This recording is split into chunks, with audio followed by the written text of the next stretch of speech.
रात का सन्नाटा और स्टूडियो के कोने में बैठा आर्यन। उसकी गिटार अब भी उसके हाथों में थी, लेकिन उंगलियां तारों पर नहीं थिरक रही थीं। उसकी आंखों से बहते आंसुओं ने उसके गालों को भिगो दिया था। वह एक वक्त का चमकता सितारा था, जिसकी धुनें लाखों दिलों की धड़कनें थीं। पर आज उसके अपने दिल की धड़कन जैसे कहीं खो गई थी। आर्यन, क्या तुम समझते हो कि बैंड के बिना तुम कुछ नहीं हो? नंदिनी की आवाज ठहरी हुई थी, लेकिन उसमें दर्द साफ झलक रहा था। और तुम, क्या तुम समझती हो कि तुम्हारे बिना मैं अधूरा नहीं हूँ? आर्यन की आवाज गुस्से से कांप रही थी। नंदिनी ने उसकी आंखों में देखा। वह जानती थी कि वह सही था, लेकिन इस रिश्ते की खाई इतनी गहरी हो चुकी थी कि उसे भरना अब असंभव लग रहा था। आर्यन, प्यार सिर्फ धुनों में नहीं होता, रिश्तों में सम्मान और भरोसे की भी जरूरत होती है, उसने धीरे से कहा। और वो भरोसा तुम्हें इस बैंड से मिलता है, मुझसे नहीं। आर्यन ने तीखे शब्दों से वार किया। नंदिनी कुछ पल चुप रही। उसके चेहरे पर एक अजीब सी स्थिरता थी। मैं यह बैंड छोड़ रही हूँ आर्यन, लेकिन तुम्हें खुद को समझना होगा। सिर्फ मुझे नहीं, तुम्हें खुद से भी प्यार करना सीखना होगा। यह कहते हुए उसने कमरे का दरवाजा खोला और धीरे धीरे बाहर चली गई। आर्यन वहीं खड़ा रहा, गिटार हाथ में, और उसकी हर धुन न जाने कहाँ खो गई।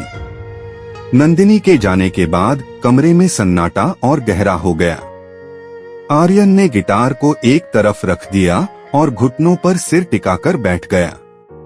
उसकी आंखों में दर्द और सवाल थे, लेकिन जवाब कहीं नहीं। क्या मैं सच में इतना खोखला हूँ? उसने खुद से बुदबुदाया। आर्यन की उंगलियां गिटार की तारों पर बिना सोच समझ के चलने लगी।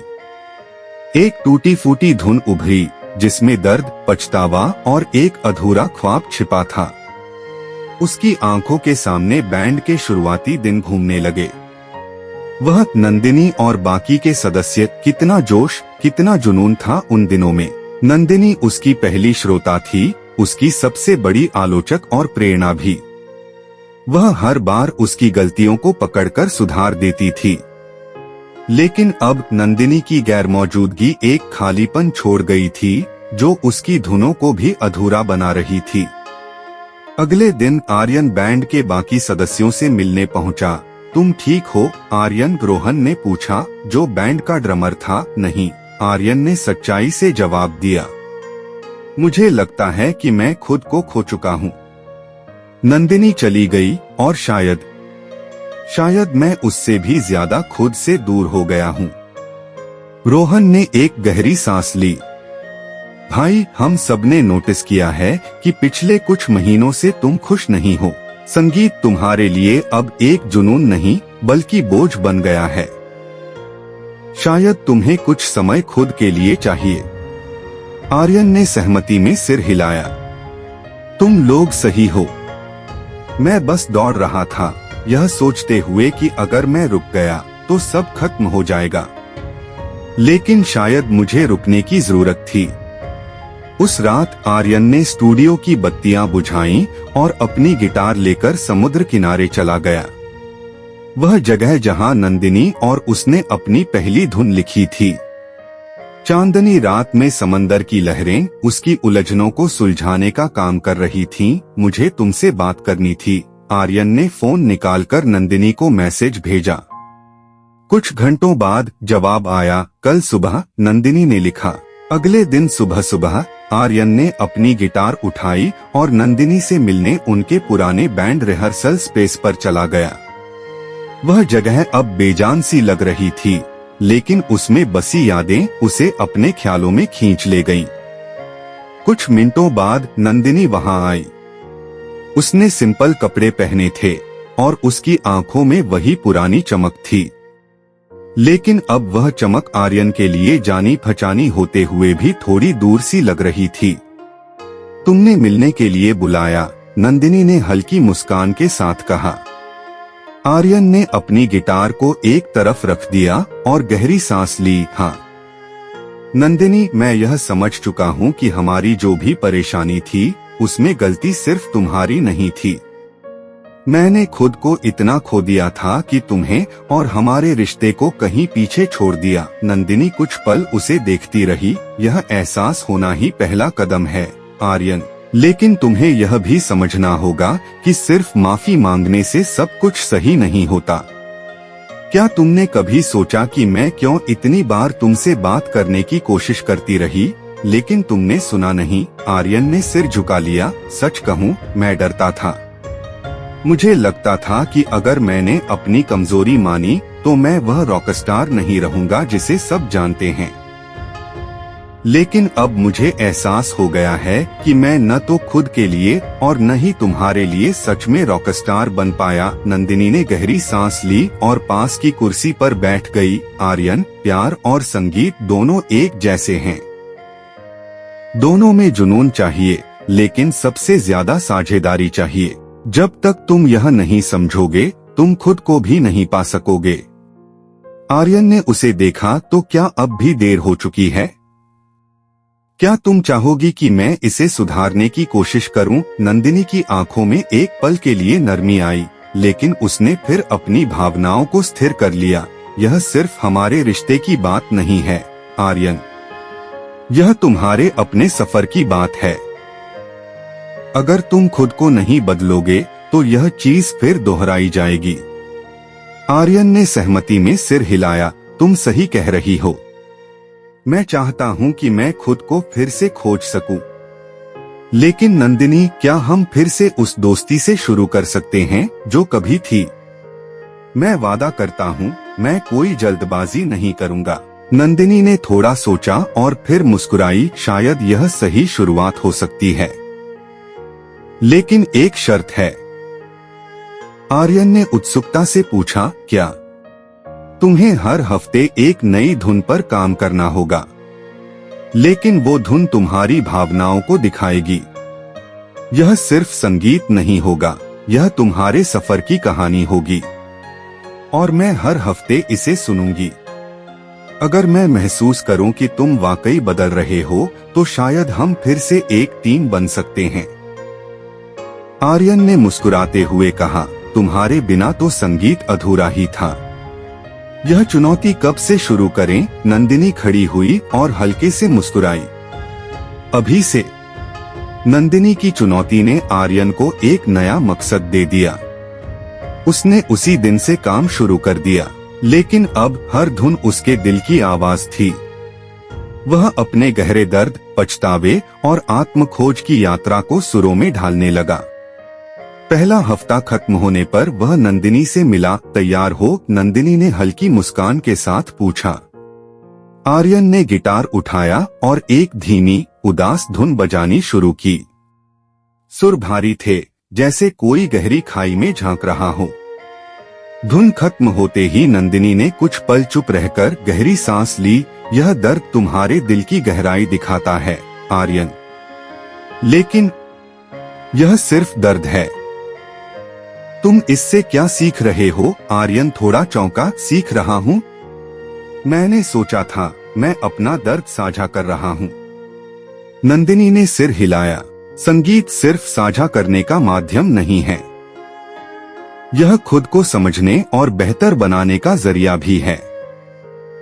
अगले हफ्ते कोशिश करो कि यह धुन तुम्हारे दर्द से परे कुछ कहे।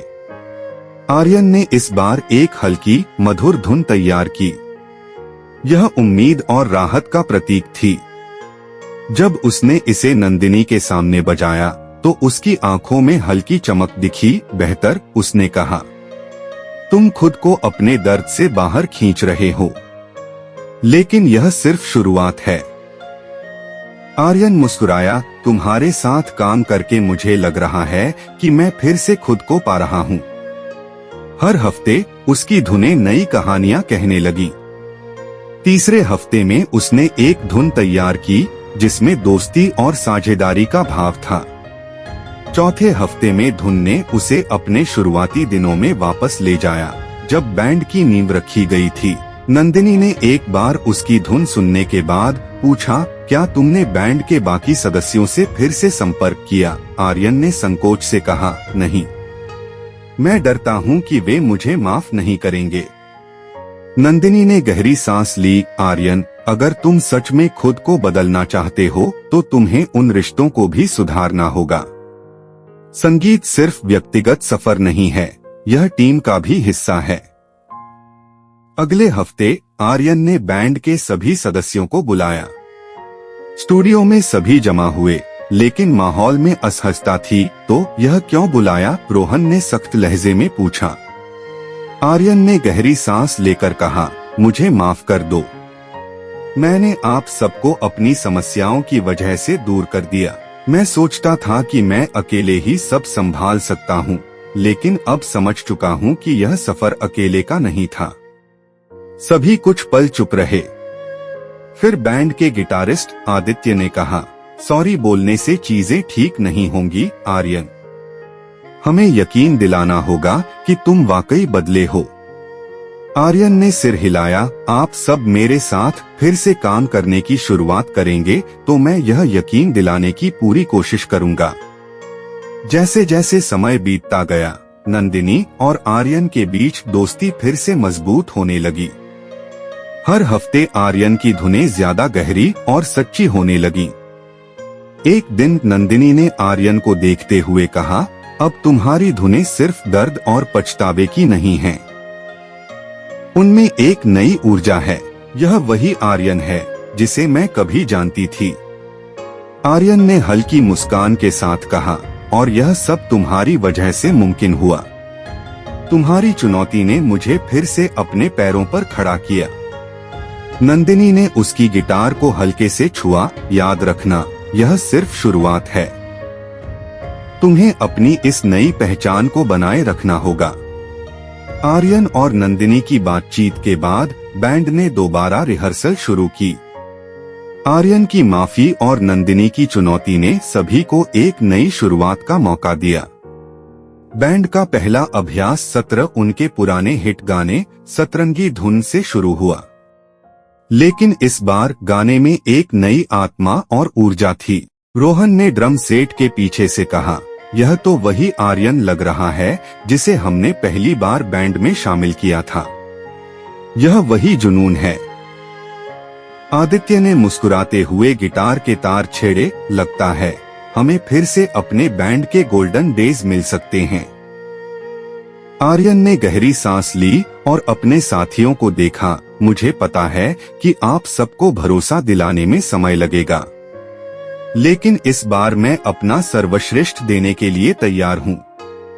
हम सब मिलकर इसे पहले से भी बड़ा बनाएंगे। बैंड के साथ तालमेल बैठाते हुए आर्यन और नंदिनी की दोस्ती भी गहरी होती जा रही थी, लेकिन अब उनका रिश्ता पहले जैसा भावुक और उलझा हुआ नहीं था। अब उसमें समझदारी और साझेदारी की एक नई परिभाषा थी।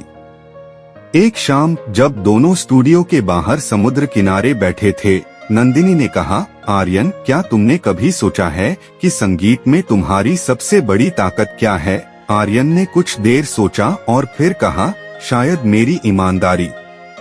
मैं अपनी भावनाओं को छिपा नहीं सकता। नंदिनी मुस्कुराई। सही कहा, लेकिन तुम्हारी कमजोरी भी यही थी। तुम अपनी भावनाओं में इतने उलझ जाते थे कि उन्हें दिशा नहीं दे पाते थे। अब देखो, तुमने उस कमजोरी को अपनी ताकत बना लिया है। यही असली बदलाव है। बैंड ने एक नई एल्बम पर काम करना शुरू किया।